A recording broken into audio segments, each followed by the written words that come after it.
Now I want to মই এতিয়া screen recording কেনেকৈ কৰে সেইটো আপোনালোকক আগত দেখুৱাম। স্ক্ৰীন ৰেকৰ্ডিং কেনেকৈ কৰে সেইটো আপোনালোকৰ আগত দেখুৱাম। প্ৰথমে আপোনাৰ প্লে ষ্টৰত যাব লাগিব। প্লে ষ্টৰত গৈ সাৰ্চ কৰিব লাগিব screen recorder. Screen recorder search কৰাৰ পিছত যিকোনো এটা ইয়াত আছে যেটো আপোনাৰ ভাল লাগে, এইটোত ৰেট বেছি আছিল 4.7 আছিল আৰু এইটো 4.5। আপোনাৰ যেটো ভাল লাগিব এইটোৱে ইনষ্টল কৰি ল'ব।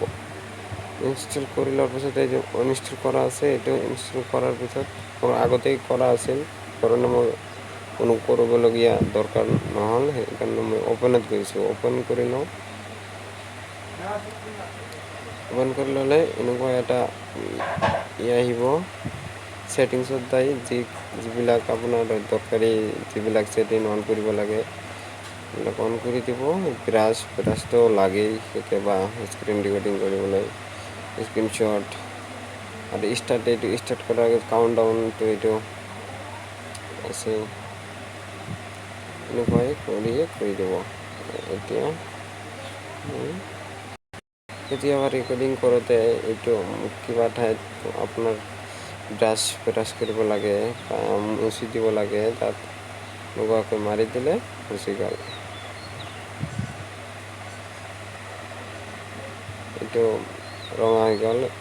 কালাৰো চেঞ্জ কৰিব পাৰে, যিটো কালাৰ দিব সেইটো কালাৰে হ'ব, যিটো কালাৰ দিব সেইটো কালাৰে হ'ব। এইটো সৰু কৰিব পাৰে, এইটো ডাঙৰো কৰিব পাৰে,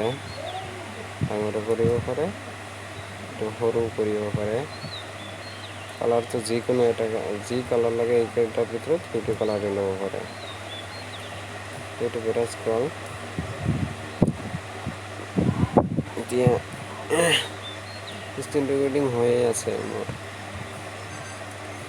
স্ক্ৰীন ৰেকৰ্ডিং হৈ আছে। এইটো এখন স্ক্ৰীন ৰেকৰ্ডিং শেষ হোৱাৰ পিছত এইটো মাৰি দিব।